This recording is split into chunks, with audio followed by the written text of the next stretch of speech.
Good morning, everyone. Welcome to the Deep Learning for Natural Language Processing course. Our second lecture has quite some topics to cover. I don't have any pretension to cover everything today, but probably half of it we'll be able to.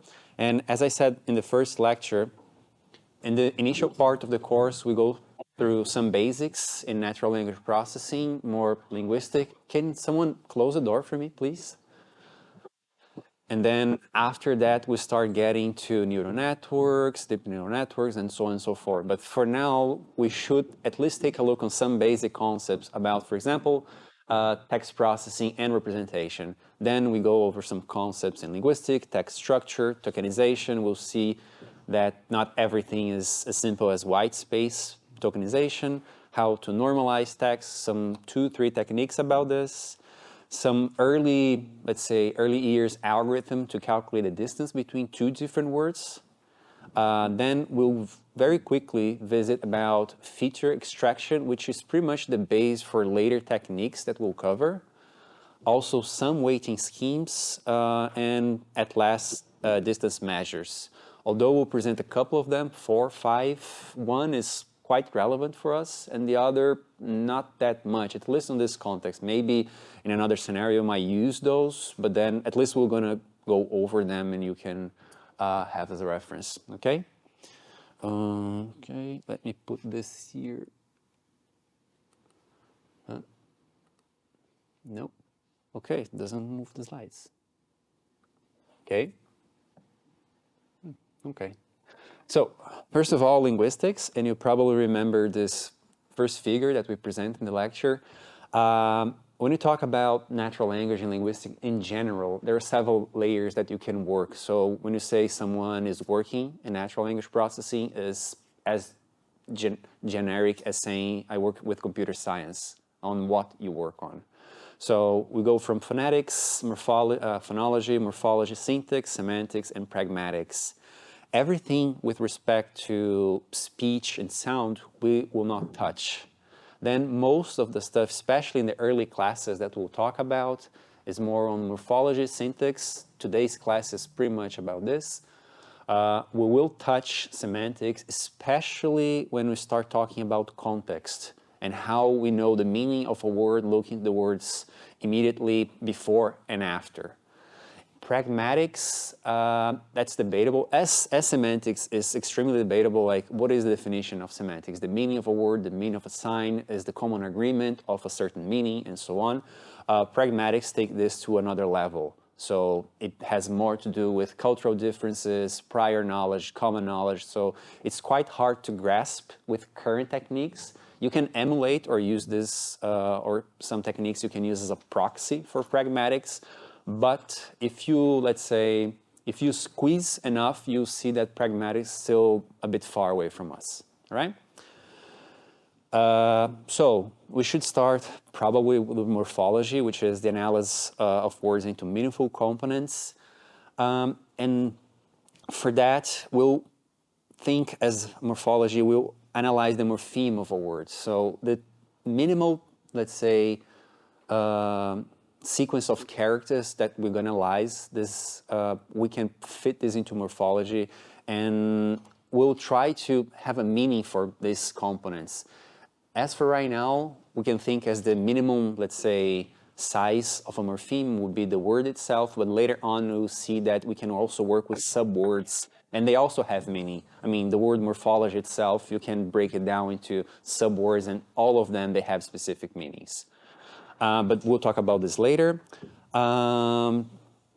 Needless to say, this depends a lot from language to language. So we have some words that work more with inflection of words, like English, Chinese, and other syntactic language, that the number of morphemes for different words, the ratio is not that large. For some examples, I will not dare to speak this out loud, but this is an example of how you can break it down, this into specific morphemes and analyze them separately.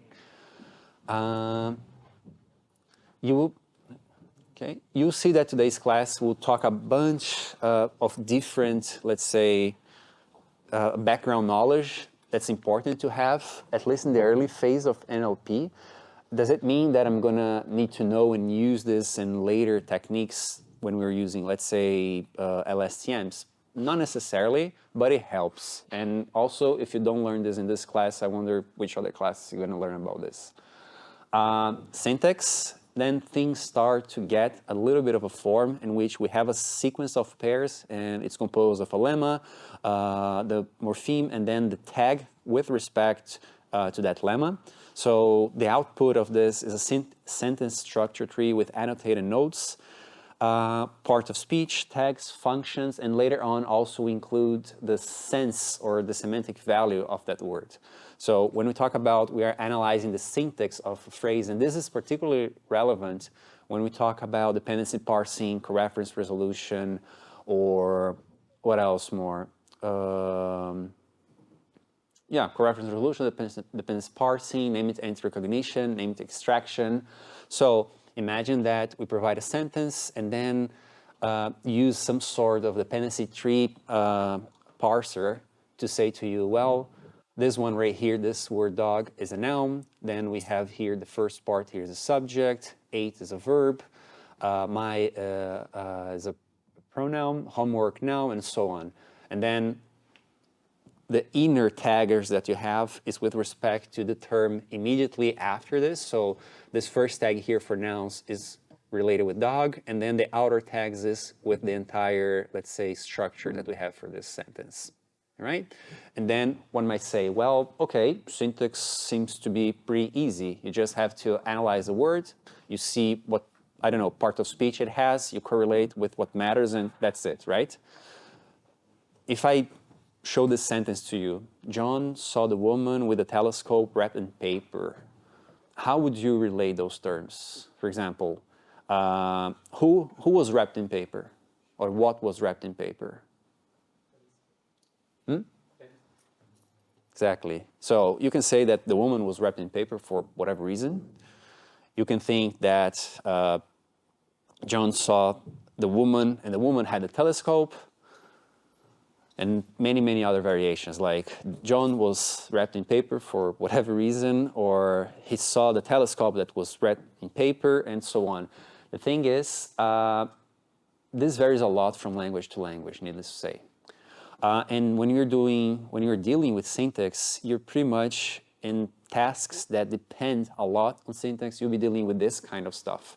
If you have enough data annotated, this is somehow learnable. If not, you would have to rely on a bunch of rules, which people did this in the past, like before the 90s, this was the way to go to solve any NLP task. From machine translation to, I don't know, word sense ambiguation, you would use a bunch of rules, okay?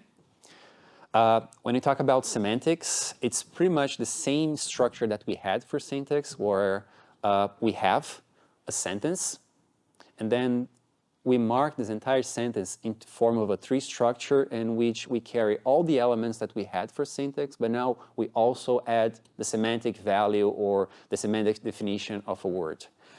For example, the same phrase that we had before, we had the dog, but then here we have this markup here. In this case is 1, but it could be anything that denote for us what is the scene set, and I should mention what is a scene set. What is, for now, think as what is the possible meaning for that word. Depending on the word, we have multiple meanings. Let's say animal or sick, you can have more than one definition. And if you have this structure or learn somehow, you can disambiguate the terms that you have and tag this into a sentence. And of course, this makes way easier when you have to co-reference or when you have to connect terms within the sentence that you were analyzing, all right? One might ask, okay, how do I know the meaning for those words? So along, let's say, the short history in computer science, or maybe a little bit longer in humanity, you have some attempts to try to define a bunch of different meanings for words. And you have this somehow semi-structure into what they call lexical databases. We'll see some of them, think them as a ontology or a taxonomy, in which you go there and you have all the different meanings and how they relate one to another, either grouped by psychologists or linguistics and also computer science. So you have this organized and you can exploit that. What happens if you don't have this kind of information? Then things get a little bit more complicated. There are some more recent, when I say more recent, 2003, 2013 onwards, on how you can solve this, but we'll get there eventually, all right? And then, needless to say, right, semantics is already quite not a common understanding, as people can disagree upon a certain definition. Now, if you go to pragmatics, this gets even worse. For example, and I mentioned this before, pragmatics is extremely related with context and cultural aspects. For example, if you say, can you pass the salt? How would you respond, or how would you take action upon this phrase? You would take the salt and pass, right? You don't take a bunch of salt and just throw in someone. That doesn't make any sense. And how do you know that? It's about culture. It's about common knowledge. It's about what you already know. And to embed this kind of thing in computer, especially when you're trying to disambiguate a sentence, for example, is not that trivial. The same way when you say, is he 21? 21 what? You know that you're talking about the age, most likely. So this is one way to distinguish pragmatics and semantics. Discourse, imagine that is the concatenation of this. So when I say, I said the red shoes, and I say, oh, red. You know that red is related with shoes, even though it's not in the same sentence, but it's part of the sequence. So think as put into pragmatics into motion in a way, okay? This sounds really, really theoretical, and yes, it is, but the moment that we move on to some specific tasks, and unfortunately we won't be able to cover all of them, but if you're dealing, for example, with lemmatization or even tokenization in low resource language, you need to know this kind of things, because some languages you don't have the structure or the development that you have for English, so it's a bit more tricky, right? That being said, we're going to move on to text structure, and I should have mentioned this before. The way I try to organize the lectures, I try to compose every subset of slides into these short things, so it's easy for you to have the topics separately later on when you're trying to study. Okay, I'm studying text structure, so you just start with this slide, right? So how do we represent text, or any other document for that matter? We can have words, phrase, clause, sentences, documents, paragraphs, books, and whatever, right? There is also the other way around. You can also represent your text using subwords, characters, signals, bytes, any other kind of encoding that you have. We will revisit this probably lecture 5 or 6, but for now we think that, or we will adopt that word is the minimum how you can represent any form of text. So you pretty much know this already, so every time we talk about word or token, and we'll later we'll specify a little bit more what is a token, but for now we're going to use them interchangeably. We're talking about the smallest unit that you can do some sort of analysis in our text. So in this case, potato, name, ball, car, and so on. Phrases, and by the way, think that all of this here, we are pretty much concatenating one to another, or we're grouping one to another, going from words to sentences. And phrases, we are using a group of words, but they do not necessarily make sense on their own. For example, is moving closer, what's moving closer, towards where, and so on. You might find this, especially if you're working with poetry, and if you're analyzing this kind of structure is quite often seeing that in this kind of text. Clauses is a group of words, but this time we have at the very least a subject and a predicate. So Bob is a nice person. Okay, I know who is the subject, who is the predicate, and I can start analyzing my phrases, my clauses in this regard. And sentences is pretty much a bunch of clauses put together, right? And how this is relevant for us? Well, it depends. Let's say you want to analyze how texts are similar one to another. what is the minimum element that you're going to use to make sure that, let's say, one document is similar to another? Are you going to work on the word level, on the phrase level, on the clause level, or the paragraph level, and so on? So depending how, and when you say that one text is similar to another, it also comes the question to each degree or which part of this text is similar, right? These are also, if you're thinking about machine learning already, you can use them as features. Let's say you have machine learning algorithm and you can use the similarity or the occurrences of overlapping words, phrases, and clauses, and you want to use this as a feature to say that one text is similar to another, okay? Types of phrases. Those working with dependence parsing will use this a lot. So noun phrases are pretty much composed only by nouns, like the yellow house. Adjective phrases like very cute or not too terrible, extremely delicious pie. And for example, why this is relevant, let's say you're doing a sentiment analysis. Is it so relevant for you to use or take into account all kind of phrases in your corpus? Not really. So you can, let's say, decrease the size of your corpus from a couple of million to a couple of thousand. So it is relevant to tag and know where you're looking at, okay? Adverbial phrases like quickly, really, with nationalistic tone and so on. Just some examples for us to keep in mind. Numerical phrases, this goes into a bunch of different directions. One, which is quite important if, let's say, you want to normalize your text. This is quite important to identify all numerical phrases so you can put everything into Arabic numbers or in the form of a text. You can have prepositional phrases for named entity recognition. This is quite important because if you have usually a preposition, you will be pointing towards somewhere, and this might be relevant if you want to differentiate that a place or organization, location, and so on. Verb phrases, coordinate phrases, so on. This is just some more examples, and then we can move on to actual part of speech.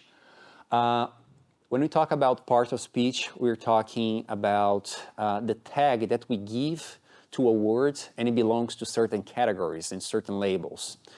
For example, we have some open categories, and why they're open? Simply because we can expand and decrease their size. So you have verbs, nouns, adjectives, adverbs, and they are usually subject to inflection. So if you say something, like it's comfortable, and you say something's comfy, you're making inflection of the word, you're changing. So you're adding more and more to this group, and when you're tagging, you should also tag those words that suffer the inflection or the modification for that matter. Also, new coin words, they belong to this category of open. I mean, this is not fixed, right? Probably this year we already invented some new words and we have to account for them. And how do we do this? For some languages, this is a bit easier than others because you have a high maintenance or a high number of people speaking, but some languages is a bit hard. So let's say if just a couple of thousand people speak a certain language, this is a bit hard to maintain this.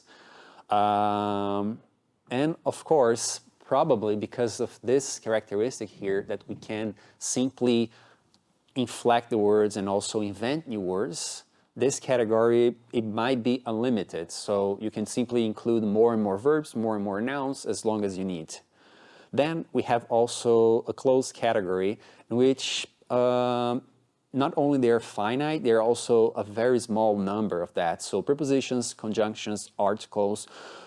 I cannot think about a new article that was invented, at least on my existence, but it might happen. But at least theoretically, it's a closed category. You don't see this being expanded or being added. So, which make things quite easier, especially if you're working with some rule-based systems, because you can say, okay, before every noun, I also have an article. So when you start to come up with this, that before were rules, you can try to learn these rules if you have enough data. So let's say if you have enough tag data, you will know that every time you have a noun, right before that, you're going to have an article for that. Okay?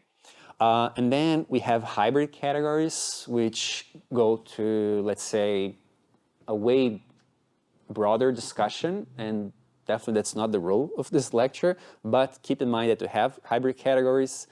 For example, number and grammatical gender, at least text-wise. When we talk about grammatical number, we talk about singular or plural of words, and of course, affected by this is noun, verbs, adjectives, adverbs, pronouns, and numerals. This also makes tagging and parsing a bit easier, because if your noun will change, probably the adjective will also change, and you can start to find some correlation between those words. And also you fix, let's say, you tag all your words, and then how you improve this tagging. You can start looking to this, and I will put between quotes, edge cases, and trace back and improve whatever tagging you have. Grammatical gender, at least in German, we have masculine, feminine, and neuter. Some languages, they don't have this at all. Some have just two, some just one. But again, this is with respect to text. Just as a matter of information,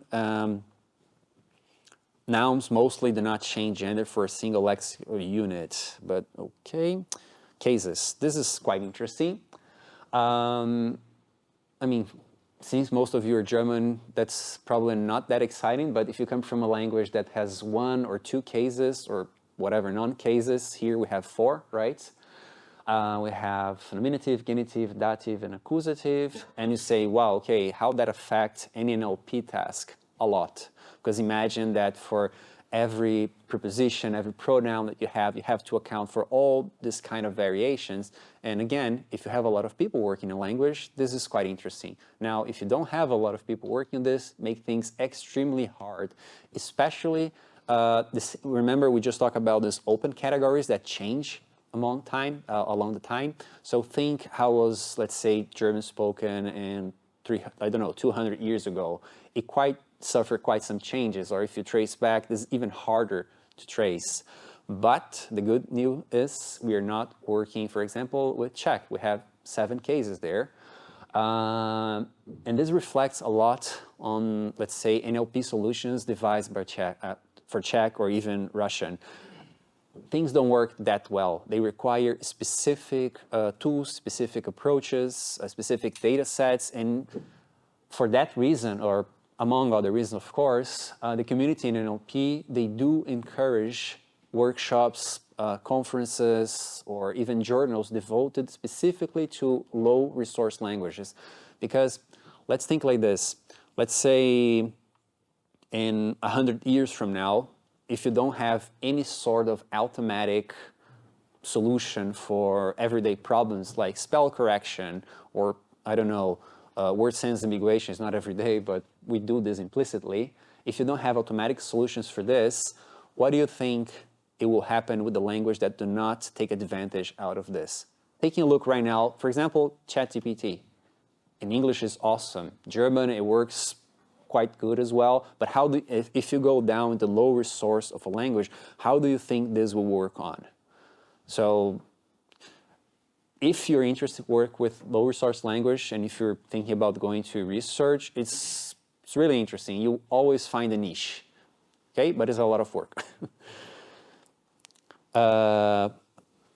Still in text structure, when we talk about person, we have first, second, like I, you, she, he, it, we, you, they. This is not very informative. And then also when we have about time tenses like past, past perfect, present, present perfect, future, continuous, and etc. Imagine how hard it was if you had to account for every single kind of variation that you have on this. Can you imagine how many rules would you have? It would be quite exhausting to do this. Good thing is, I would say, starting the early 2000s until now, we have some ways to learn this kind of automatically. Later on, when we talk about deep neural networks, they also discovered that depending on how many layers you have, you will have some learning happen differently between the different layers. For example, if you go in the early stage of your neural network, you will learn more syntax rules automatically. And then if you go to later layers, you'll learn more semantic, relationships and correlation between words, which is pretty neat because you don't have to devise that. And if we get back to the low resource language, if you have enough data on that, you don't require more to devise specific rules for that. You can simply rely on the amount of data that you have. Does it mean that you don't need annotated? Not necessarily. You still need some annotation to make things better, but it is possible to learn things if you have simply enough text.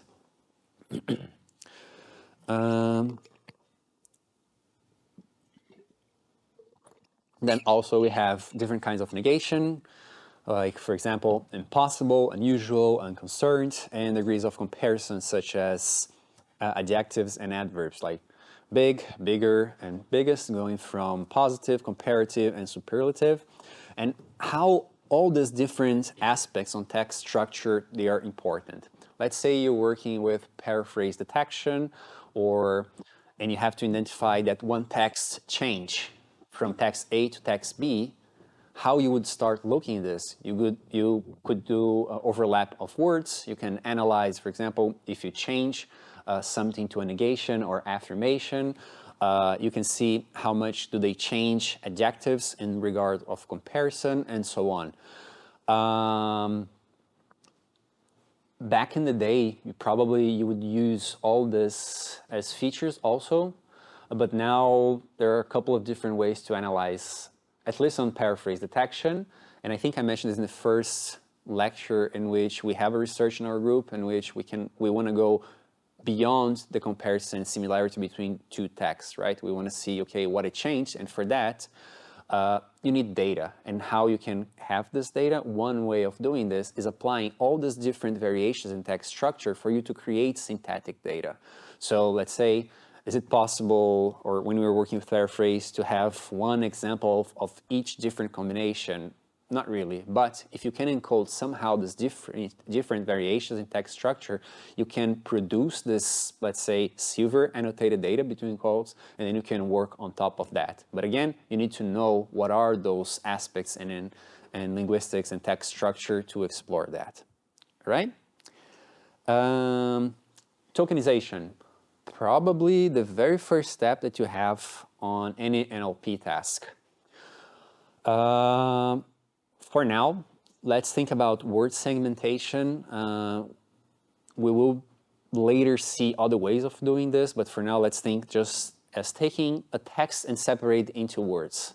So almost every NLP process or task start with that process. So basically, you have a bunch of text put together and you have to split things. And not only that, usually tokenization, it comes along with a bunch of different pre-processing activities like normalization, stemming,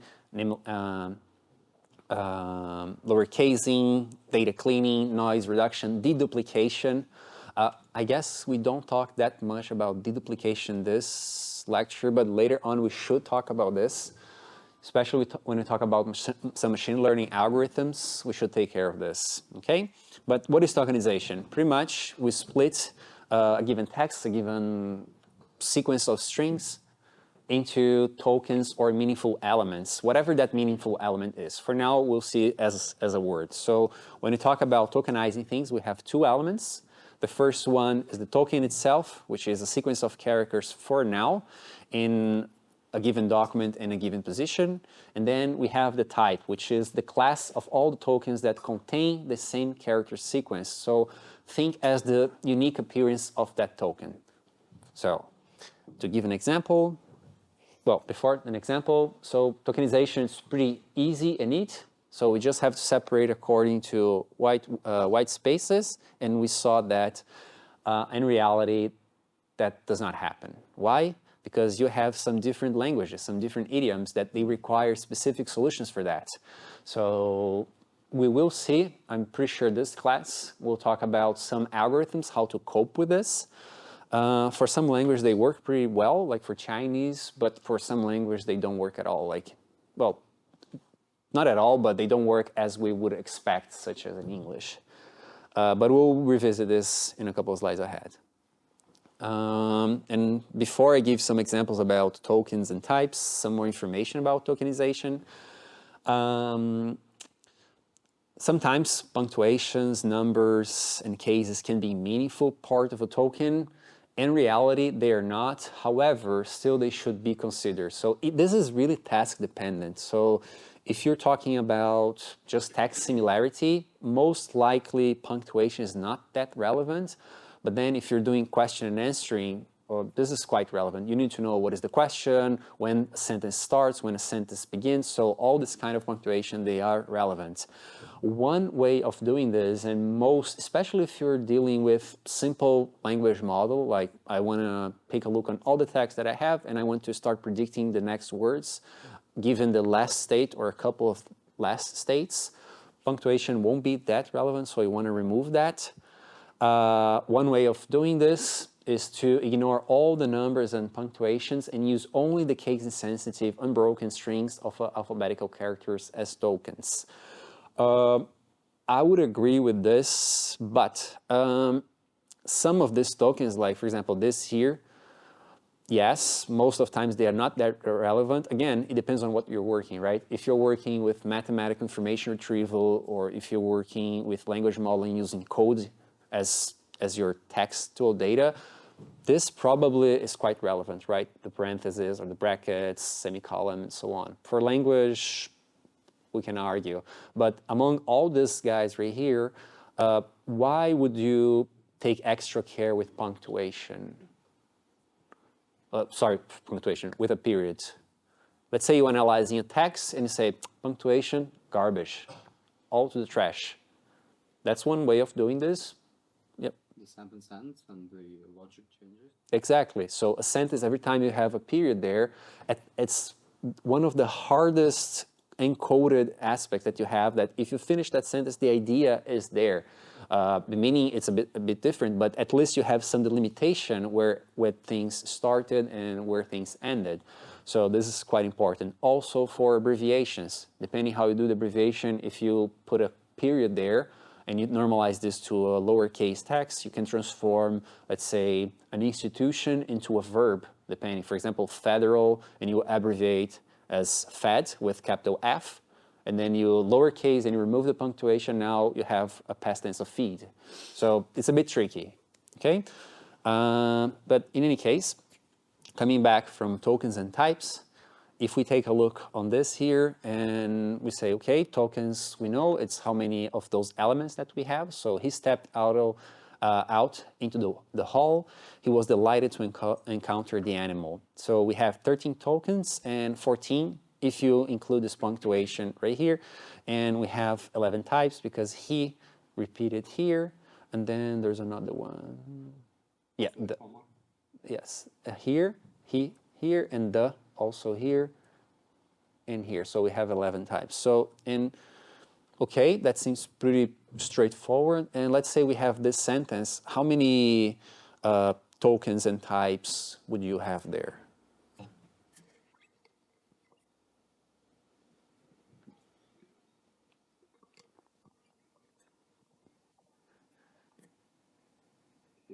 Tokens.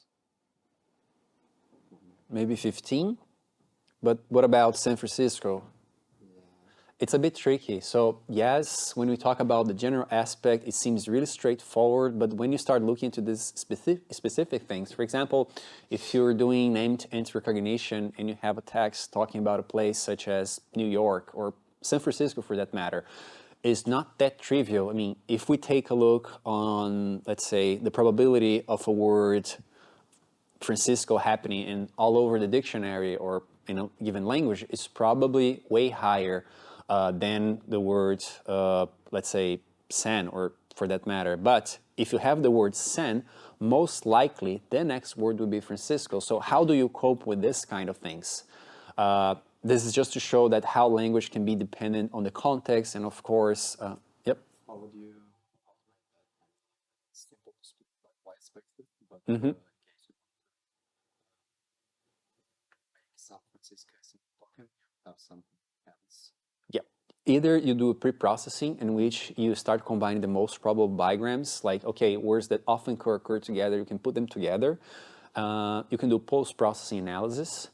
You can learn this about on the corpus that you are considering. So let's say you were considering a selection of document that San Francisco never occurred. So probably this bigram composition is not that interesting. In this case, you won't learn this. You will learn this word separately. But most of cases, you put them together, words that often occur together. And this will appear in your corpus. Let's say if you're training a language model, this will appear there. Okay? Some other things here. For example, there is a correlation and the reference is a bit old. Yes, I know. I wonder if we have a more recent one to talk about this, that given a number of tokens, you have a specific number of vocabularies on average, right? So let's say if you have 2.5 million tokens, most likely you have around 20,000 types. And this, I forgot to put where's the reference for this with portfolio conversation. It's probably the data set that they use. And just as a comparison, in Shakespeare, you have around 800 million tokens, which translate to 31,000 types. And the Google Anagrams, I wish I had put the date here. If you have 1 trillion tokens, you have around 13 million types. And why do we have this here? Just to show that, let's say, if you have enough text about a given author or something like this, just by the words that they are using, they never tested most of the combination of those words, which means that if you have enough text from that person, you can recombine all the words and the text will sound like that person, even though that person never wrote it. So what you have now with neural language models in which they provide an output and say, wow, that seems so real, like someone wrote that. Yeah, this already exists like for 30 years ago with simple statistical methods. If you have enough words and you just rearrange them, you will sound like that person because the text is from that person. And the same happens with, let's say, if you process Wikipedia text and you build a language model from Wikipedia text, it will sound like that. But also it has the other way around, that if you have a corpus in which you're analyzing or considering the words, let's say, from newsletter from stock market, and you try to provide an output on a scientific test that sounds like Wikipedia, it won't sound like Wikipedia simply because it's not. Now, if you have enough of everything, of course you can emulate different outputs, right? Ambiguity and tokenization. Yes, this is tricky. For example, let's say if you have the phrase, the cat's name, how would you tokenize that? Because if you get rid of punctuation, we pretty much have the sentence here, right? The cat as name. And then how do you cope with this here? Is this as part of a plural of this word, or is about is or was? So this kind of, especially if you have punctuations between words, this is not that trivial to learn. How do you do this? If you have enough data and you can feature engineer, you can learn them. If you have enough unannotated text, hopefully you'll be able to grasp this, okay? Or you devise a bunch of rules, which I would strongly recommend you not to do that. Contractions, pretty much the same thing, the same problem here. If we are victorious, what do we mean with this RE here?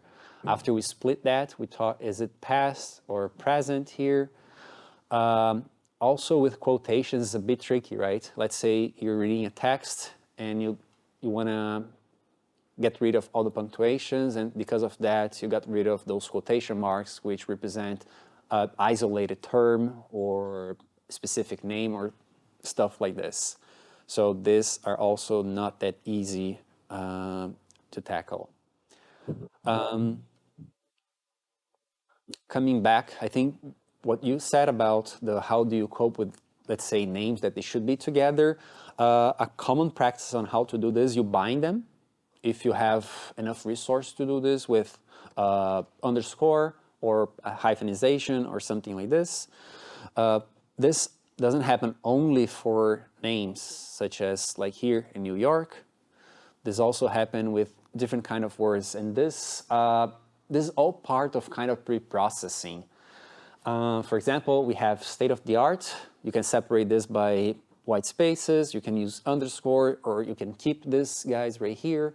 How do you represent words that are often written differently, like lowercase altogether with a hyphen, separate, and so on.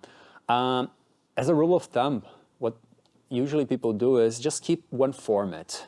The problem is not to have an underscore or a hyphen or a white space or something like this, but if it's not uniform. So you want these things, it's the same way when we write. Let's say if you're reading a text and the first part mentions state of the art, and then, I don't know, three paragraphs later, you write state of the art without any hyphenization. So most likely your advisor or supervisor will say, yeah, keep one format.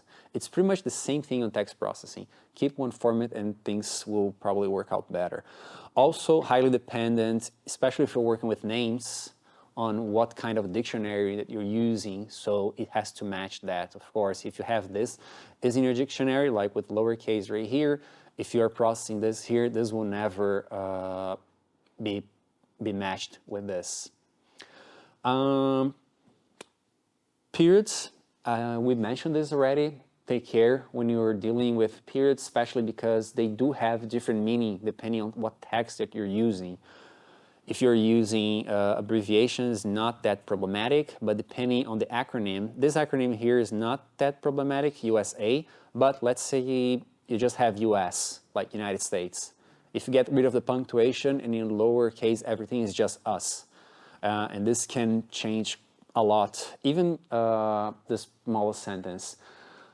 If you're working with file names, you should pay attention because this will give you the extension of your file, of course. And number and dates, this is quite tricky, right? Especially if you're working with North American or the rest of the world, I would say. You have different ways of doing this. Either the dates is days, month, and year, month, dates, and year, or year, months, and date, which this here my personal preference. I think it makes things quite organized. But again, this is all things that you should account when you're processing your text and you're presenting your text. Okay? Okay. We briefly mentioned this, but tokenization is language dependent. So you need to know the language of the text you want to process, right? For English, tokenization, I would say, is pretty much a solved problem. Other languages is not that easy. For example, and I mean, French is also somehow solvable already, but just to give an example how this is dependent on language. So for example, when you have ensemble right here, how do you break this word? Is one token or two tokens? What do you do with L apostrophe here? Just the letter, or you do this? German noun compounds are not segments, so if you have this huge word right here, Lemmatization, Gesellschaft, Angestellter. The first time I read this, I was not able to say this, but in any case. How do you cope with this kind of things? You need specific tokenizers, as simple as this. And what happens when you don't have a tokenizer? Oh, yeah, things get hard. Usually, you will have some sort of annotation that you can learn how to break down those features.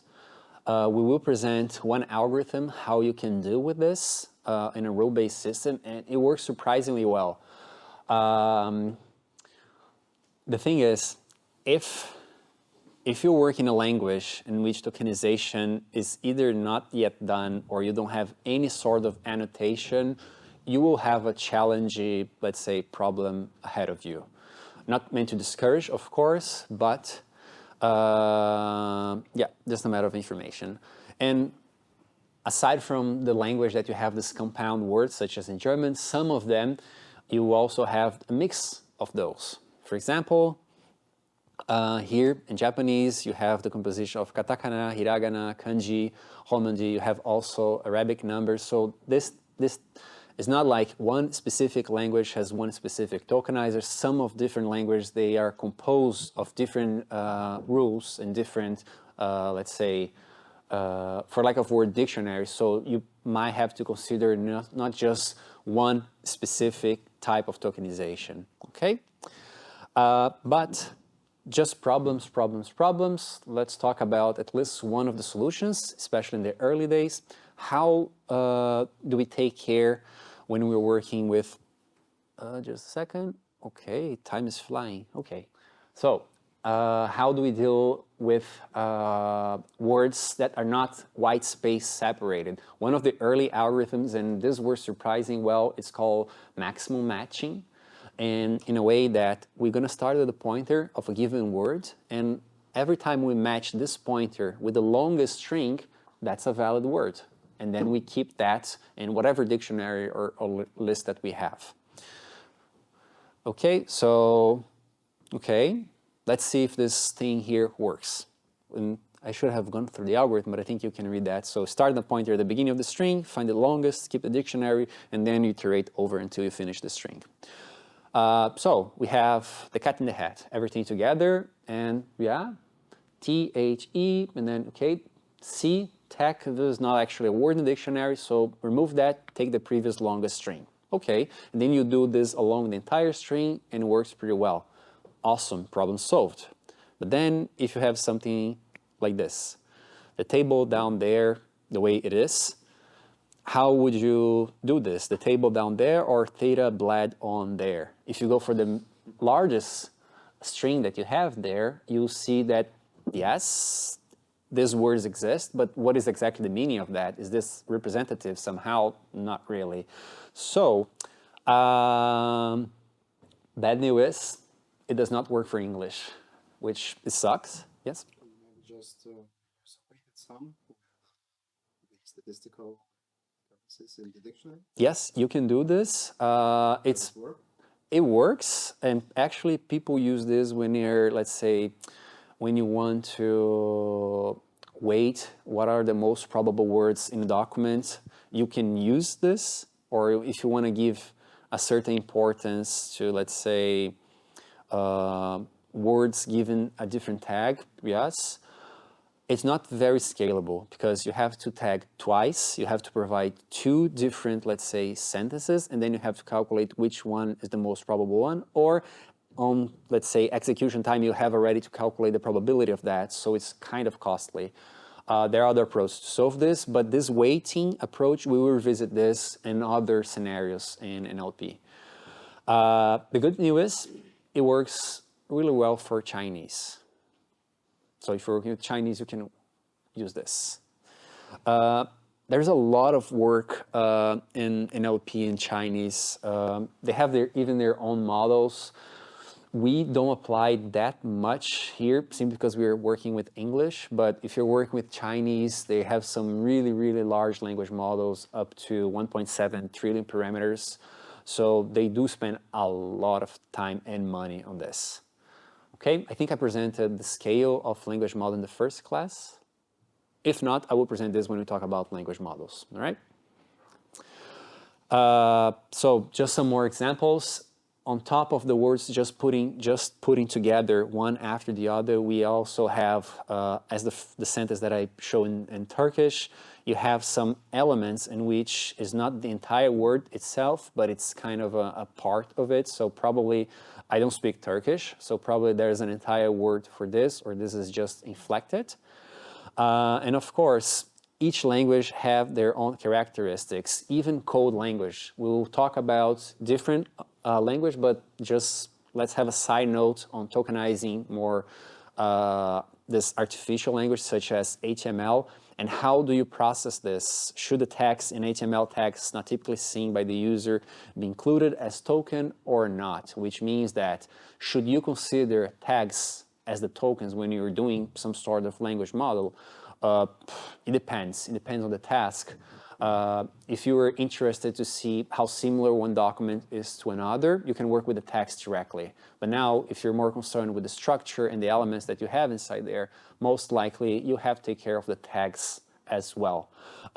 Good news is these things are pretty much solved. You can use any package that you can think of it. You can extract those tags as simple as retrieving the tags and the content. So I would advise you not to do this by hand. And in fact, there's a couple of things that I would advocate against doing by hand. In the beginning, probably yes, we will do some things from scratch. It's like in the project, we'll have a talk today after the break. But some things, they're simply not worth it, all right? So if you're working with HTML, most likely you're interested in the content of those tags. Let me put this back here. It's the same thing for XML. Why is it not changing? JSON file, and so on and so forth, all right? Text normalization, let's see. How much do we have? So, on text normalization, it's pretty much what it's written there. So we're talking about putting all the text that we have into a normal form, be that, I don't know, everything uppercase, everything lowercase, and so on. So every time we talk about normalizing whatever terms or collection of terms, you're talking about lowercase in the text, removing plural, singular, inflections, and so on. And why is this somehow relevant? First of all, this decreases a lot your vocabulary in the end. Some approaches, they are extremely dependent on the vocabulary. Later on, we'll talk about TF-IDF. So the larger is your vocabulary, the more complicated it keeps to represent that because it grows quadratically. Also, information retrieval, you want the index text and query to match. So when you're searching for something, you want the query that you're using there to match whatever that you have. Also, you can define some equivalence classes in which you don't want to deal with this. So like the one that we talk about, removing periods. And also taking care of some expansions. This is just some examples. Let's say the user types or your program is expecting to read window. Yes, that's what you're capturing, but now what you're searching for, you do some expansions. So there are a couple of ways of doing this. You can either have all the examples there, or you can use some regular expression to take care of this. We'll give a very fast snippet on regular expressions.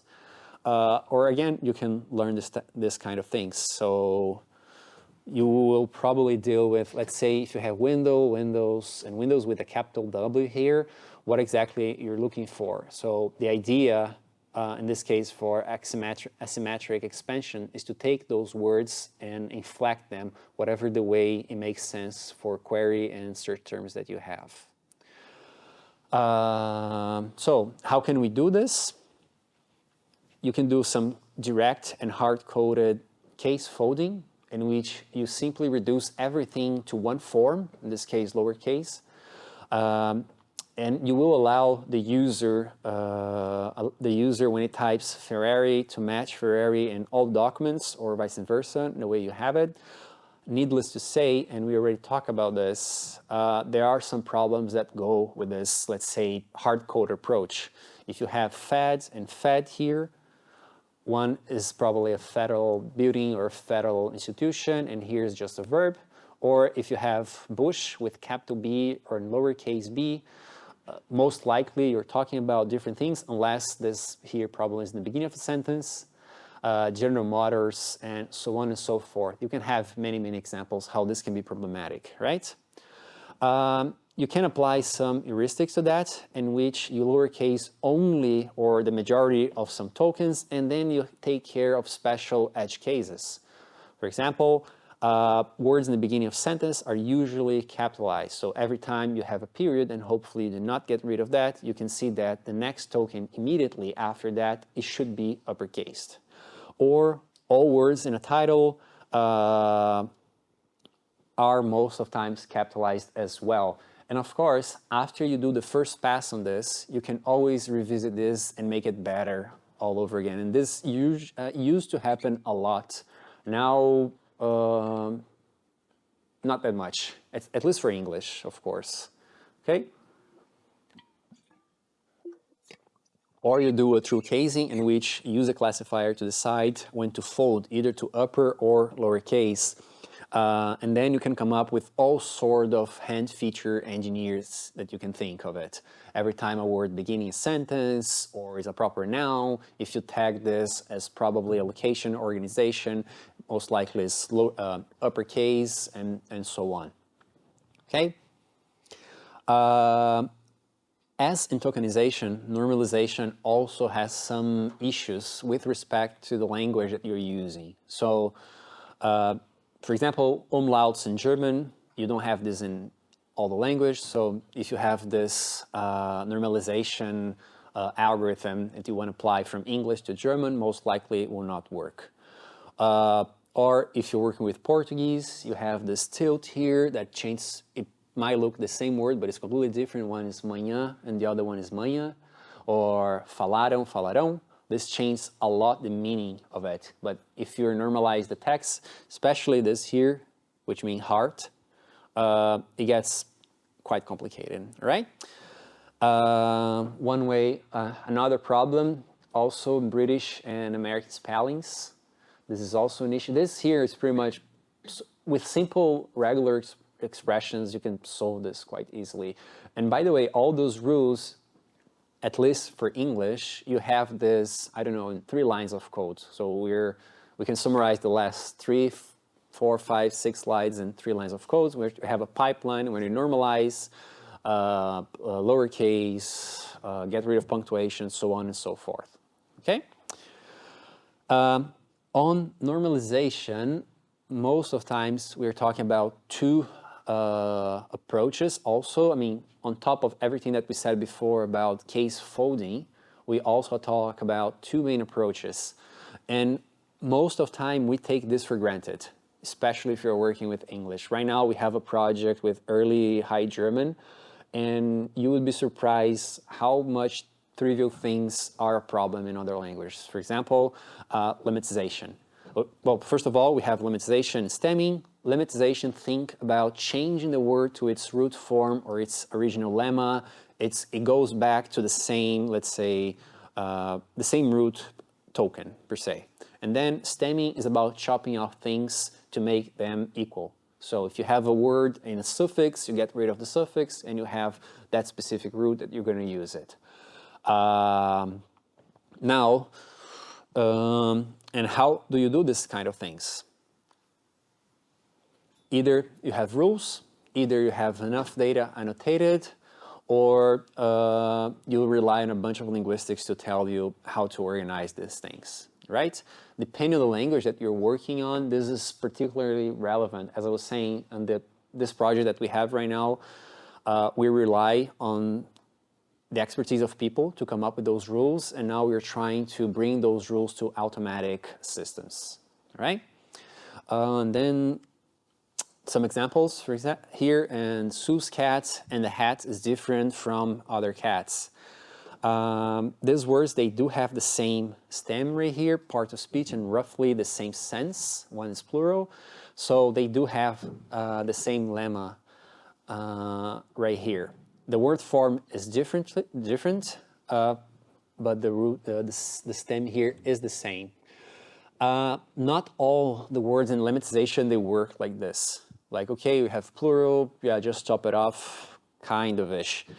Remember, we were talking about how lemmatization, you're inflecting or reducing the word to its base form. So in the text, if you have am or is, it will be the root or the lemma for that, the lemma for that is going to be be. If we have this example here, the boys' cars are different colors, you will end up with a text, the boy car be a different color. You kind of understand what's going on there, but then you change those words to the valid lemmas. And yeah, so lemmatization is pretty much finding the correct dictionary head word form. And then how we do this, either you have a list of rules and a list of irregular words for this, or you use some sort of automatic approach. In the case of English, of course, it's way easier. So in this case right here, if you're using WordNet's morph string function, you can pretty much take any word or any verb or any, let's say, complex word that you have, and you trace this back to its lemma. Now, if the language exists in WordNet, if it does not exist, as we said, you need some sort of annotated data, rules, and so on to deal with this. Okay. And by the way, just to give you a comparison, in those low resource language workshops, conferences, and competitions, usually they have, let's say, they have test cases that you have to perform a certain NLP task with as low as 400 examples. So this is probably sometimes all the annotated text that they have, because people, I don't know, don't talk this anymore. So it can get really complicated when you talk about this basic tests in other languages. Stemming is about reducing the words to their stems, so it's about chopping off. We have a word and it has suffix or prefix and we get rid of them. Popular information retrieval, and just some examples here. If you have, for example, compressed and compression are both accepted as equivalent to compress. And then if you chopped off these things, you have this sentence right here that somehow makes sense. It's not very nice to see, but you can work with that, of course. We'll talk about this in a couple of slides ahead, hopefully, but can you think about some problems with this? It seems really awesome, right? Words don't vary anymore. We have this common sentence right here, but can you think about problems that can arise from this?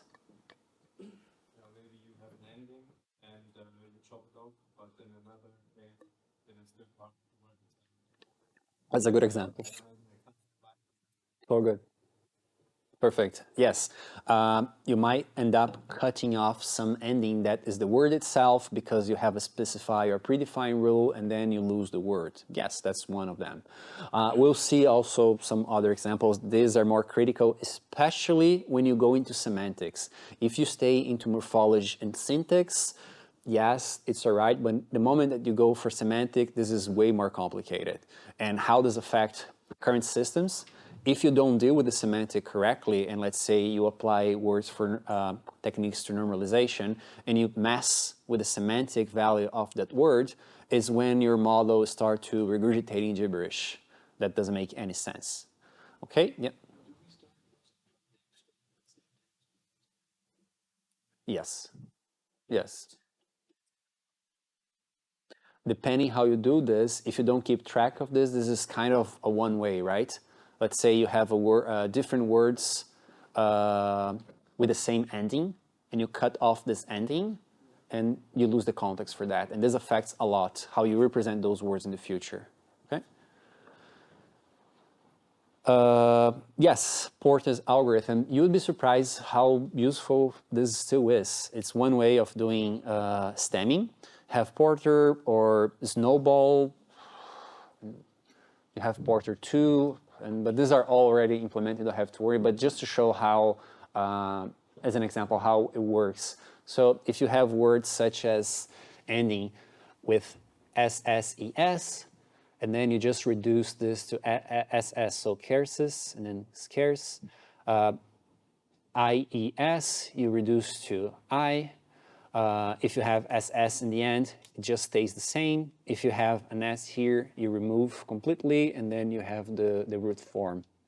And then you do have other rules, and again, for English, you would be surprised how well this works. So in this case right here, if the word is ending with ing and is preceded by a verb, you just get rid of this here. But hopefully you already see, at least here, you're already seeing how things are already building on itself. So in order to apply this, you need to know what part of speech you have for that. And this is how we already start taking things from granted. Said, okay, if I have inflection, I have these rules and it works. Yeah, but some rules, they depend on the part of speech. The part of speech, it depends on the tokenization. The tokenization depends how you process that. So things, they fall apart. Good news is that for English, this is mostly solved. Just to continue the example, if you have a word ending as iser, you just do IZE, and so on. These are not all the rules. There's an extensive set of them that you can take a look, right? And I thought I put the link for this, apparently not, but if you Google 5 minutes Porter's algorithm, you should retrieve that. Why is not changing? Okay, so coming back to the errors that we're talking about when you're talking about stemming. It's not perfect, of course, especially because, I mean, this algorithm was invented in the 80s, and we have on the open categories more and more new words coming to us. But even not considering most recent words, we still have some problems such as errors of commission, let's say, and then this is where semantics is quite problematic. Let's say you're doing document classification or you're doing literature recommendation, in which you have a source text and then you want to relate with similar texts with respect to the content. And it doesn't matter how we, let's say, represent them, but think as we have those words and this is what we are using. Let's say you're stemming everything in your text. What's going to happen? If you have words, for example, such as universal, universe, university, they will all be stemmed to universe. What's the meaning of that? And then if you have arm, an army, and you say, yes, the army was severe, affected by the circumstances. It's completely different if you're talking about your arm or the army itself as an institution, right? So needless to say, this kind of error, especially when you go in semantics, is a bit more complicated to deal. Today, this would not happen, at least for English. There are ways of tokenizing and kind of coping with the elements in words that people are using. Remember that for now, we're understanding that a word starts as our minimum, let's say, token that we can work on. Current approaches, they do a bit different, in which they use subwords or subtokens or byte representation, but we'll get there. Okay? And of course, errors of omission, in which simply there are words that they do not have a rule to inflect them to the base form. So they cannot handle all of this, some of these words, of course. Stop words. What are stop words? Are all those words that have a high frequency and can be excluded simply because they don't aggregate a lot of meaning to whatever you're trying to process. And I say this with a little bit of careful here, because although these stop words, they don't convey a specific meaning, you would be surprised how much you can use this useless, between quotes, words to, for example, identify authorship in text. The way I use the, it, or and it's completely different from another person. So there is research in which they use those stop words in order to make documents similar to one to another.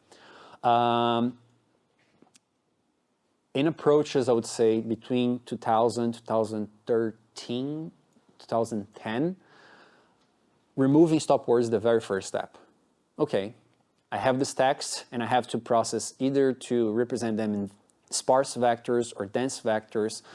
I have too much. What do? First of all, get rid of all the stop words. Because if you have a word, and now I'm going to the opposite direction, if you have a word appearing in every single document, how that's a good feature to represent a document or classify a document? It's pretty much like if everyone's special, no one is. It's exactly the same idea with this. Stop words are language dependent, of course. At least most of the language that I work on, we use a dictionary to get rid of this. So if you have a dictionary list of stop words, you can simply parse, and every time you have them, you just get rid of it. And then you'd be surprised how much this can actually make, let's say, your search space smaller, which is quite interesting depending on the approach that you're using. Yep. Isn't it also about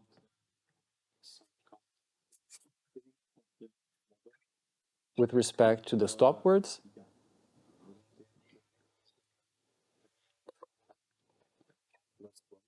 Yeah. Yeah, maybe depending on the algorithm, yes. Yes, if you have less words, yes.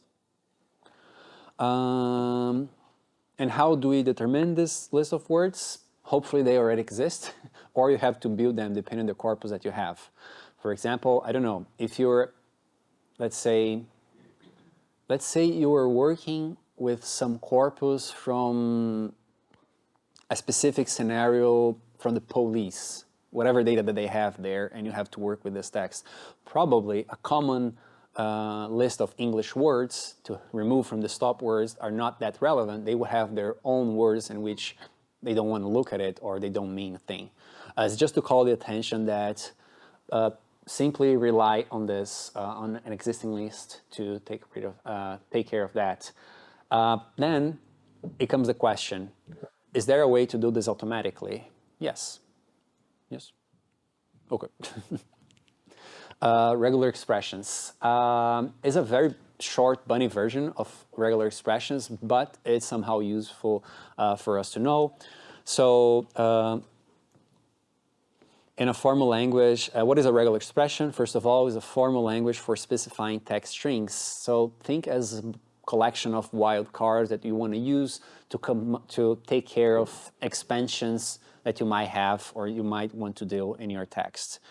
So how can we search for any of these terms right here? If you're already familiar with shell, Unix, probably work a lot with this, so this is completely irrelevant if you already know this. So letters inside square brackets. Every time, if you define that any string that pass and then you have letters between the brackets right here, it means that both of them should be matched in whatever string that we have. And the same goes for whatever sequence you have. Of course, we don't want to have the entire sequence right here. You want to have a wildcard within your wildcard. So usually you define some range and patterns. Probably those that already work a little bit with natural language processing, when you have those scripts where you have one single line on the regular expression that you want to match, there's a bunch of patterns. They pretty much are using a combination of these patterns right here. So in this case right here, we match every uppercase letter, lowercase digit.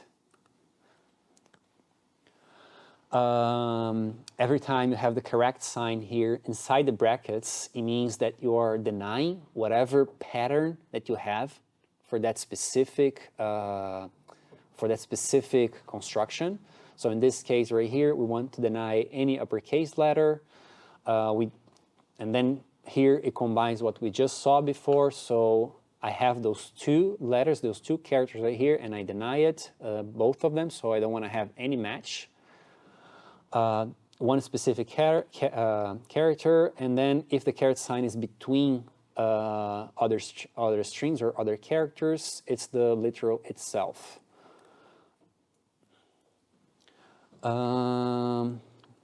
As just some more examples, but this here is not that interesting for us. Yes. Remember when we talk about the difference between British English and American English? You can pretty much solve this with a simple regular expression. So since most of the times they differ by one or two letters, you can come up with this pattern matching filters right here and take care of them. So when you have a question mark, the optional character is the previous character is optional. When you have an asterisk right here, you can have 0 or more from the previous characters. The plus sign requires that 1 or more from the previous character. And then when you have the period right here, it's pretty much, you can have a wild card. You can have anything between those two letters right here. Yep.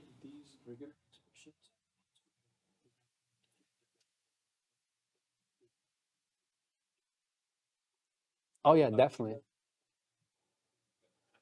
Definitely. I mean, you have to take care of, for example, if you want to, let's say, if you want to use the asterisk or the actual question mark or the semicolon, probably you will do a regular expression using the literal value of whatever character that you have. And to do that, pretty much you can use the backslash and say, okay, this one, I want the literal to capture that as an ending of my line of code, for example. But I wouldn't be surprised if you have, let's say, specific pattern matches rules and already packaged that deal with this for coding parsing, for example. And then, oh yeah, I included here online tests that you can do, and you can play around with this. I didn't test all the rules, just saying. Most of them I tested, so I would like to think that it would fit for all the rules that we presented, but feel free to test, all right? Okie dokie. You're halfway through, which is a good thing. So, minimum edit distance. When we talk about minimum edit distance, we are talking about the minimum number of operations that I have to do to change one word to another. And what are those operations? Pretty much three. We have insertion, deletion, and substitution. And then you can quantify how much you do these operations in order to give a score, like, okay, let's say to give two different words like intention and execution, the cost of having this kind of change is 5, 6, 7, 8, whatever. And then you can explore this, for example, in the post-processing. Let's say you're doing speech recognition and you're capturing the words, you're transforming this into a text, and how do you know if one word is correct or not? You can calculate the distance between all the words, and if the distance cost matches, meaning that there's no cost to change that, so you keep that word. If not, you probably have to change that. Or you can even use this to, let's say, have as features to learn how to do this later on. Okay? Let's see some examples later on. Okay? And why this is somehow useful. Now, with neural language approaches, it's more about what is the probability of having the next subtoken, token, sentence, phrase, and etc. But you would be surprised how far this simple rule can help you out. For example, if you type the word graph, what is the closest word that you would probably, let's say, choose as a self-contained word that means something? So if you have graph here, it's graph, graphed, grail, or giraffe. So depending on the cost that you have here, you can infer that, okay, this is probably the word that I want to use it here, right? And you can argue like, okay, this is not that relevant, but try to take that idea, and hopefully you'll be able to do this along the course a lot. Every time we present something, try to expand this to a different scenario, such as in biology. Let's say you have two sequences of nucleotides, and how do you see that they are matching, or how do you see that they are close together?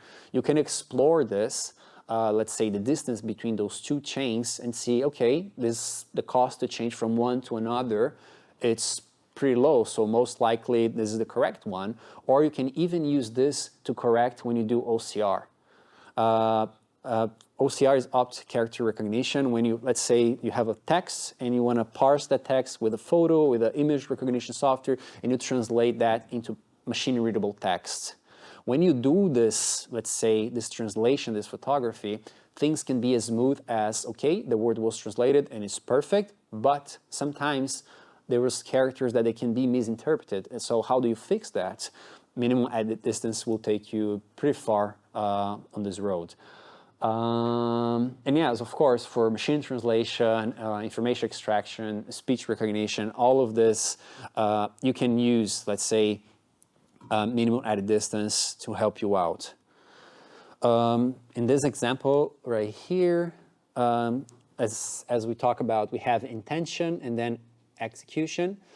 So we have the cost of changing those words. So if every operation here is the cost of 1, we have the cost from one word to another as 5.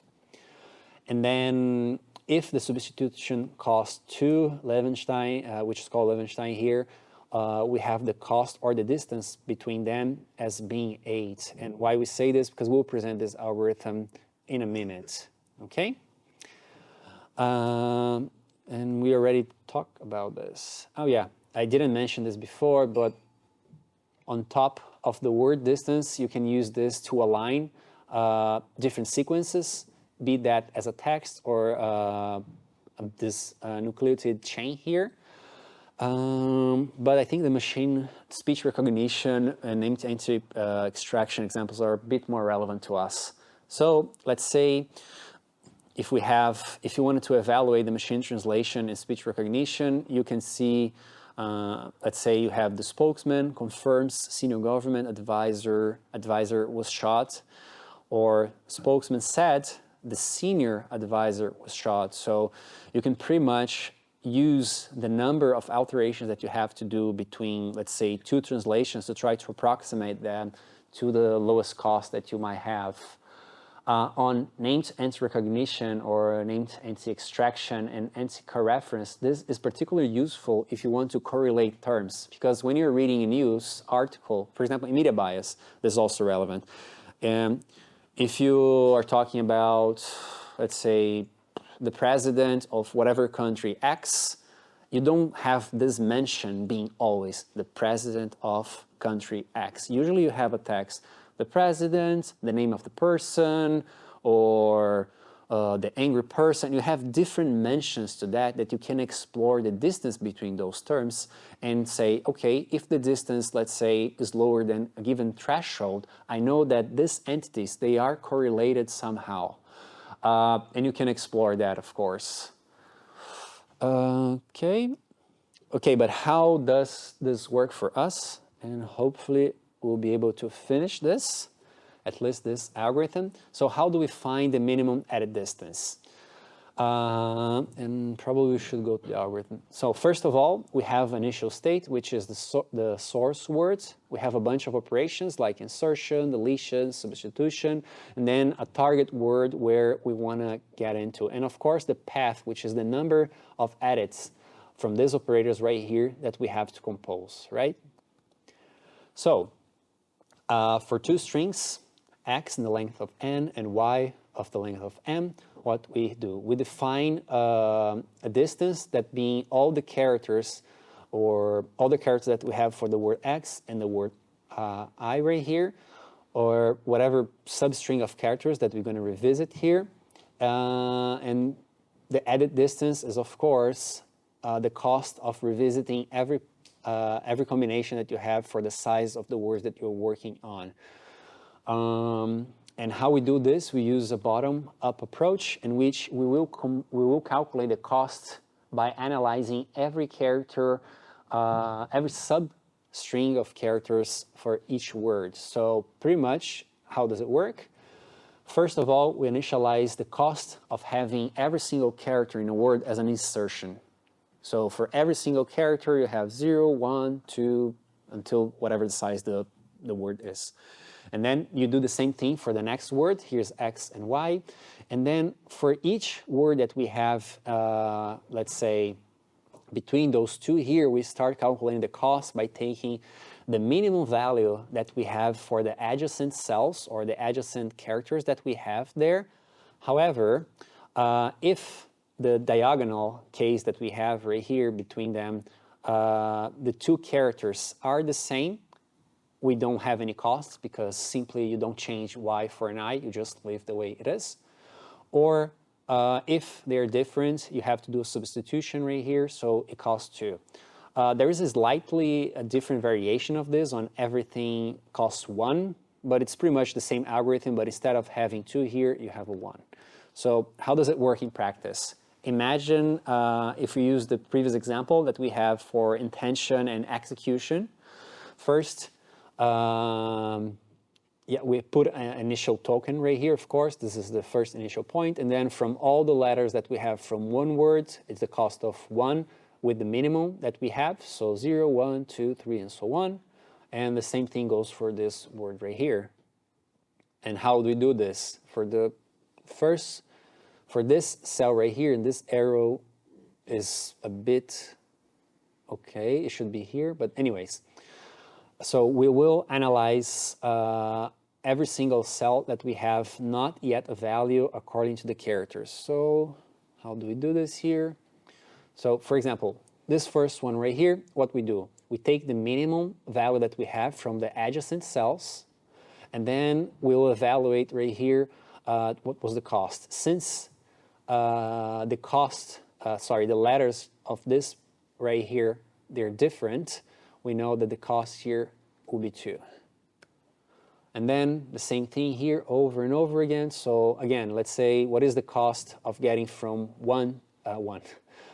I to E? We take the minimum, which is 2, and since they're different, we just add 2. But let's go to the one that's pretty much the same.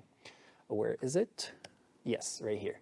So in this case right here, so we have the cost from going from I to the entire other sequence. And then when we encounter a letter that's pretty much the same as the one that I'm trying to substitute right here, what we do is, since they are the same, there's no cost associated with that. So we simply take the minimum value that we have for this adjacent cell right here. In this case, since it's this one right here, if the minimum was this, we would just sum 1 to them. And we are taking this guy right here, which is the minimum, and adding 0. So the value pretty much stays the same. And I will try not to bore you all the way around, but you can pretty much figure out how the entire thing works towards the end. So you have to revisit every single character and calculate the cost for every single letter that you have.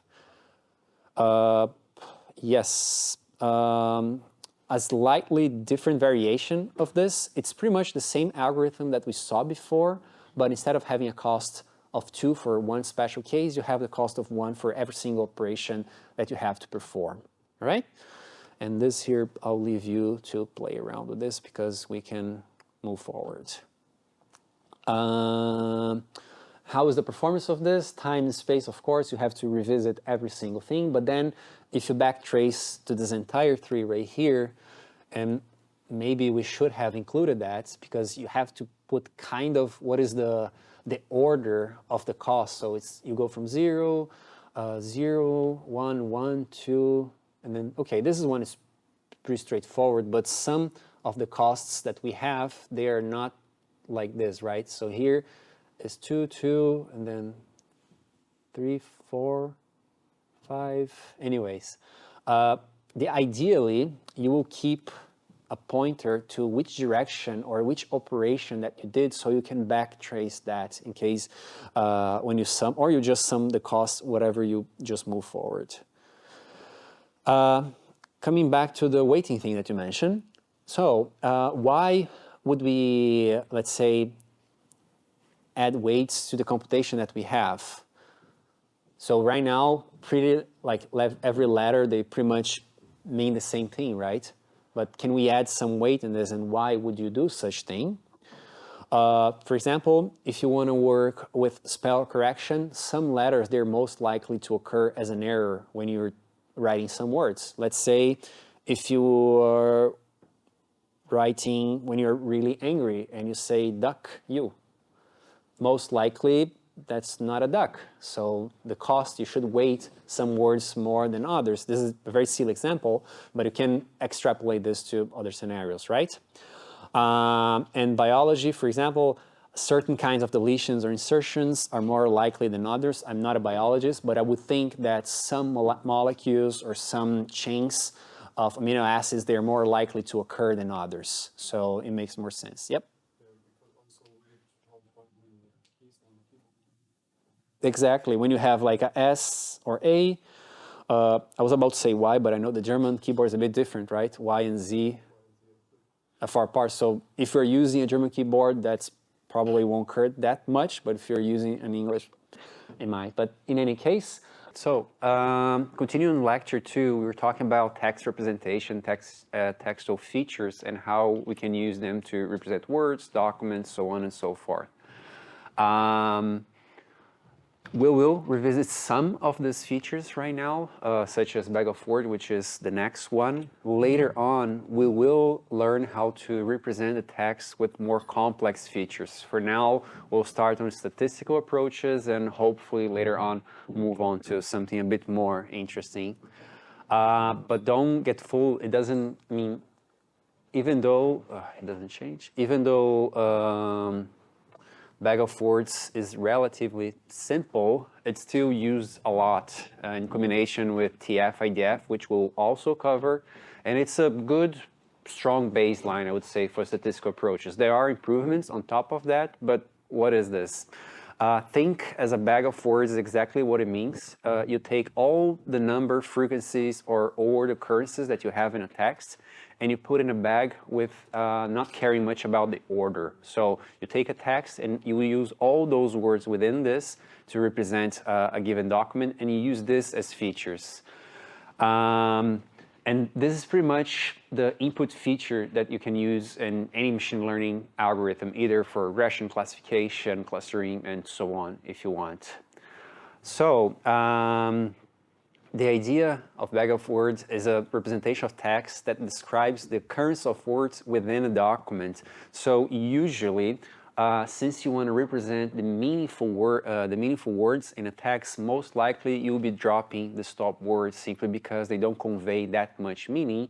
And if you consider everything, every single word in your document or your collection of documents, this might grow quite a lot. So you want to reduce this to the minimum possible at least. Otherwise, it's a bit unfeasible to handle that. The very simple version of that, it's simply word count. And as I said before, it doesn't matter if a word occurs right next to each other. It's simply pretty much either the presence of that or the number of times that word occurred. So, for example, we have here a list of documents. Let's say it was the best of times, it was the worst of times, and so on. So what is the idea to represent this collection or this corpus? We create a vocabulary vector, which is simply the words or the words that you have in this vocabulary. And then you start counting the presence or the absence of this. And for those already a bit familiar with this, you can already see some problems in this representation, but we'll get there. So the idea is every single word here will have an index or a dimension, and the vector to represent your corpus or your vocabulary will have as many dimensions as your vocabulary can hold. So we have all the words present right here, and the idea is pretty much for us to count if, for example, it occur here, I'll have this word marked as 1. Was marked as 1, and let's say we have the word here, wisdom. It doesn't occur in the first document, so the vector, the dimension for that specific word or feature will be marked as 0, right? And then you keep doing this until you cover the entire document selection. Can anyone already point out some of the problems with this kind of representation? If your bag of words is really big, then you have to vector more. It's about data sparsity or curse of dimensionality. So this is one of the problems with this representation. There's some others, but we'll get there. And then you keep doing this for all the documents that you have. And you do the same thing when you're, let's say this guy right here, this group is our training. And then if you have new test set here, you also have to encode this according to this vocabulary, so you can compare the documents that you have in your training set with your test set, okay? But we'll get there. On top of the sparsity issue, we also are not handling semantics very well. So if we have the sentence, Mary had a little lamb, and lamb, Mary had a little, that's quite some different meaning that you can convey here.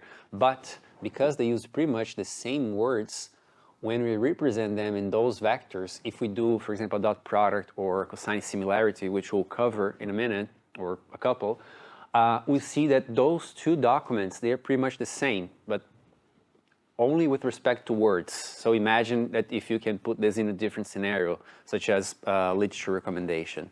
So as we were saying before, let me put this here.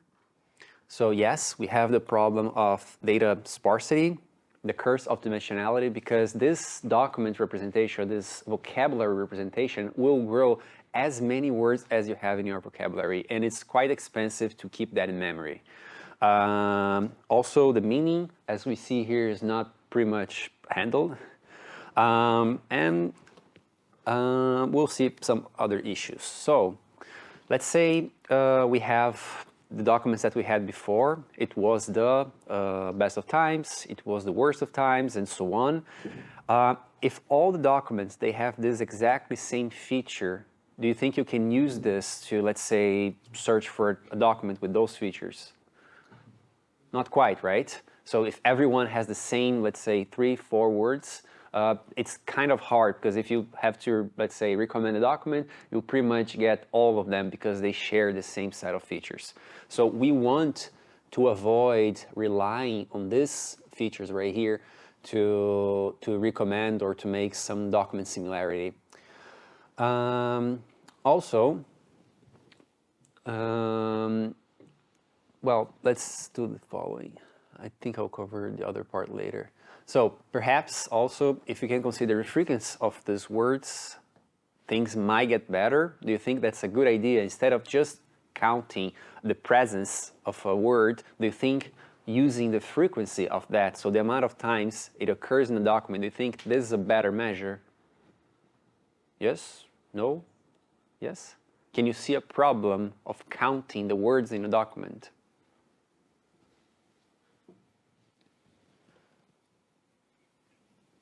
So what do you think, if you consider the count of words, not just the presence, what happened with documents that are really, really large? They will probably overpower documents that are shorter. So if you have documents with more words, the count will grow, and therefore they will be better represented in your corpus.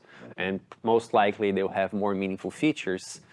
So this kind of results, if you have more words, you have high scores, and therefore you have a better way to represent and correlate these documents. It would be nice if we would have an approach to kind of handle this issue. So let's say I can penalize if the word occurs in all the documents, or if I can cap the size of this document. How can we weight this? And this was already thought, let's say, for quite some time. There are some famous algorithms. We'll see a couple of them, including BM25, but we just go and skim over it. So the idea is we want to treat every document the same. At the same time, we want to penalize if a word is not that meaningful in our corpus, meaning that I cannot use this as a feature to correlate documents. So, and one way of doing this, and probably you've seen this in other lectures, I guess, if not, we'll explain rather quickly here. One way to weight the features that we have in the documents is using term frequency and verse document frequency, or TF-IDF for short. And the idea is we're going to take the term frequency, which is the scoring of the frequency of the word in a current document, and divide by the document length, and also we'll multiply that by the inverse document frequency on a word that occurs in those documents.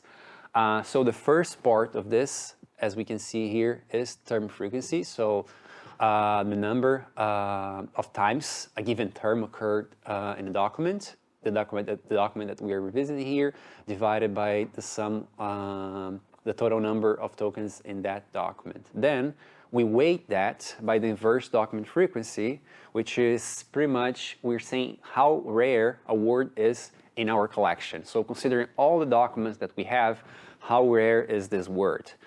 And then if you multiply those two here, we'll already take care of some of the problems. For example, if we are using TF-IDF, do you really need to remove stopwords in a collection? I mean, it helps to have less words to deal with it, but putting that aside, assuming that you can deal with that quite easily, do we need to remove them? Not necessarily. The score will do that for us, because let's say the or they occur in all the documents, they will be scored really low, if not 0, depending. Okay? So just to have an idea, and I always have problem changing the slides on this setup. Okay? So we're moving from a word representation, and then we transform this into a vector representation, either by the count or the presence of those words, a binary representation, or in this case here, the occurrences. And then now we weight this according to that importance. And I think a better example is this one right here. So let's see, we have two sentences here. The car is driven on the road, and then the truck is driven on the highway. We can see that if a term occurs in all our documents, we see that the the weighting factor that we have for the inverse document frequency right here will be set to 0. Therefore, this is not a very meaningful feature for us. Whereas if we have a word that only occurs in one of these documents, and of course, this here we're talking about just 2 examples. Imagine this, I don't know, 1 million documents or 2 billion documents. This is takes a different dimension. And then we see that all the words that only occur in one of the sentence or the documents, we'll see here that they do have a score to represent them, okay? But then, okay, so just to have an idea how this, let's say, this matrix will look like to you, imagine that you have all the words right here, and then the documents in which those words occur, or vice versa, depending how you see that.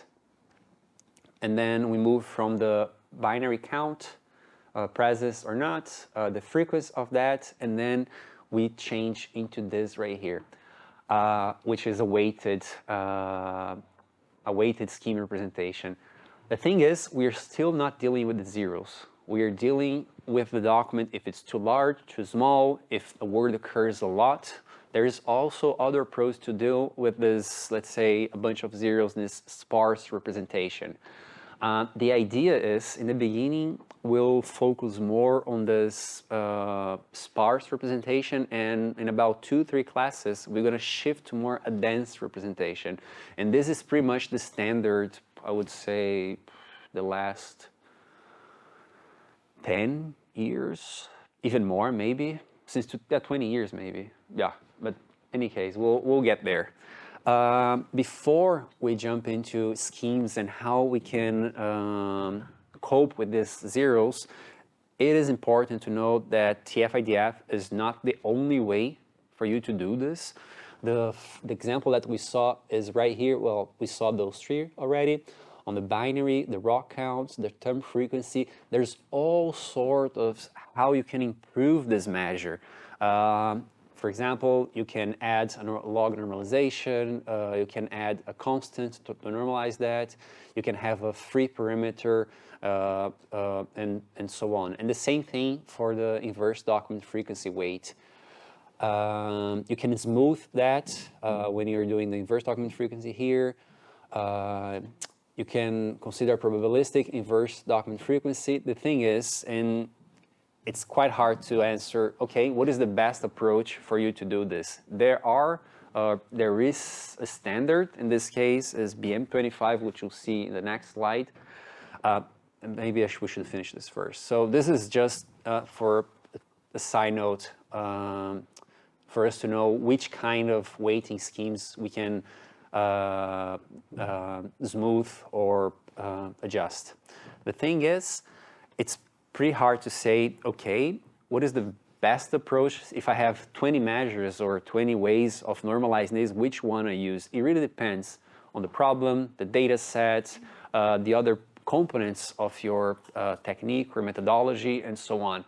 What usually happens is, and this is pretty much what I do, at least on my research, we look the literature on that, okay? Because there are empirical evaluation on this. Let's try all of this, let's say, measures for different data sets, for different metrics, for different scenarios, and see how they behave in their ablation studies that investigate exactly the role of all this, let's say, parameters in our weighting scheme, okay?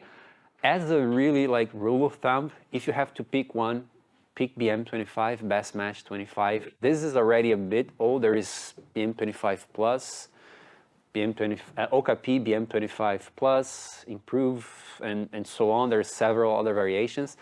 But the idea is to also consider the average document length and some free parameters. In this case right here, it looks a bit ugly, but it's nothing more than inverse document frequency, and the term frequency right here we normalize by some specific parameters.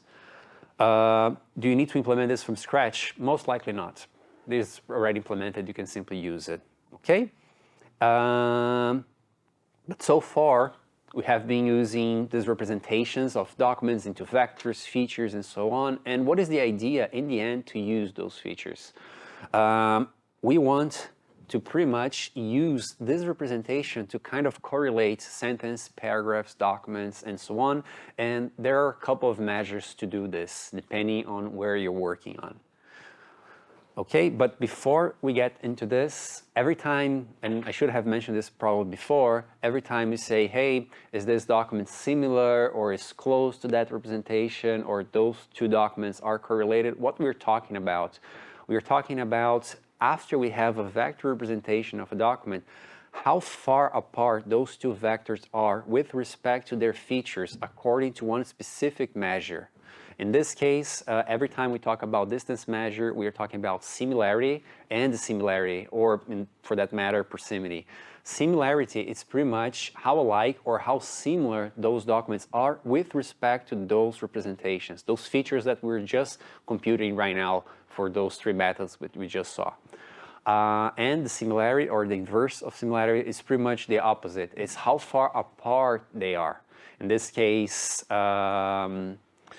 well, for the similarity, most likely it will be 0 if they're not similar at all, and 1 if they're exactly the same document, and needless to say, the minimum similarity that you can have is 0. That's most of the case, depending which formula you're using. The same way, we have different ways of representing a document, its words, features, and so on. The same happens with metrics, and we'll also see the same thing with evaluation. It really depends on the problem that you're handling. And what are the distance measures that we can consider? We can have Euclidean, Manhattan, cosine, Jacquard, Minkowski, Tanimoto, and so on. We'll go over some of them. And there are some, let's say, indicatives. Which of those metrics should you use when you're comparing or correlating documents? We'll get to cosine, which pretty much the standard in NLP, but Euclidean, it was the most common, I guess, in an overall manner. It's good for dense and continuous values. Pretty much, this is the graphical representation that you have. You just have a line between two dots and whatever representation that you have for these documents.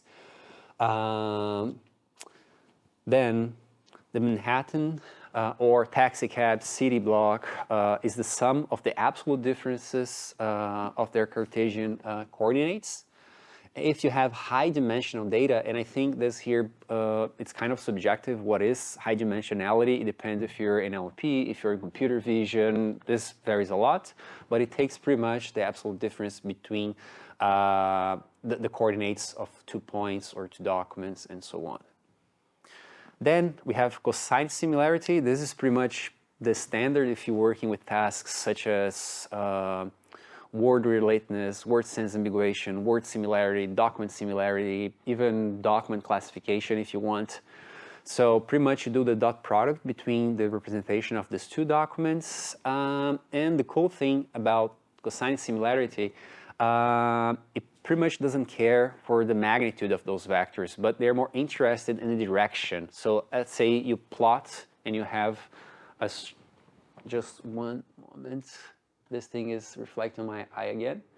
Let's say you have 2 vectors and it have any dimensions, and you want to see if these vectors, they are somehow aligned or if they're pointing out the same direction. We use cosine similarity for that. So a way of taking, oh, of course, and if you take 1 minus the similarity, you have the distance between those 2 vectors. Yeah, so the graphic representation of this is pretty much, if you have the vectors and they are overlapping, they will most likely mean the same thing. If they are in opposite direction, like 180 degrees, they mean the opposite side, and if they are perpendicular to one to another, they pretty much do not relate. They don't have any, at least obvious relationship between these vectors, okay? Another distance measure is Jacquard index if you're working with sample sets. Another name for this is intersection over union if you're coming probably from engineering or computer vision, I guess. You pretty much take a look on the sets that you have, and you take a look on the intersection between those two sets. There's also, on the same direction, working with sets, is Tanimoto distance, but is not that popular. This is why I did not include it here, as a matter of fact. And to calculate the distance between two sets, it's pretty much 1 minus the Jacquard index that you have here. All right? Another one that we should definitely talk is Minkowski distance. It's pretty much a generalized distance metric, which you can bend to transform either into Euclidean or Manhattan distance. You just have to play with the LH norm right here. The cool thing about this distance right here, it has some needy properties. So it is symmetric. If the distance will be above 0 if the vectors are different between them, or the indexes are different between them. It holds the triangle inequality. Experience-wise, I don't remember a recent paper that I had in NLP working with this, but at least if you came across this, you know what it is. We don't have to put that much time into this. And how you, I mentioned this already in the other slide. If you play with the H, if you have the index as 1 or 2, you can transform this into Manhattan or Euclidean distance. And when another thing to mention about this is if you have a wild range, this can outlie your results, but I wouldn't worry too much with this distance for now, okay? That being said, and we just had a couple of slides to cover from the last lecture, now we'll start the new one, all right?